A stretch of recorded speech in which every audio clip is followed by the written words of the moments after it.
ரசூல் ஸல்லல்லாஹு அலைஹி வஸல்லம் அவங்க வெள்ளிக்கிழமைக்கு என்று ஒரு பிரத்யேக அமல சொல்லி கொடுக்கறாங்க. ஸலவாத் சொல்லுங்க என் மீது அப்படினாங்க.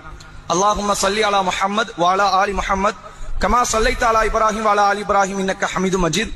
அல்லாஹும்ம பாரிக் அலா முஹம்மத் வ அலா ஆலி முஹம்மத் கமா பாரக்த அலா இப்ராஹிம் வ அலா ஆலி இப்ராஹிம் இன்னக ஹமீதும் மஜீத். எல்லாருக்கும் தெரிஞ்சது. அடுத்த மட்டும் நினைவுபடுத்துறேன். இறைவா, இப்ராஹிம் அவர்களுக்கும் அவர்கள் குடும்பத்தாருக்கும் நீ கொடுத்த அருளை போன்று எனக்கும், அதாவது எனக்கும்னா ரசூலாக்கும், முகமதுக்கும் முகமதுடைய குடும்பத்தாருக்கும் நீ அருள் புரி.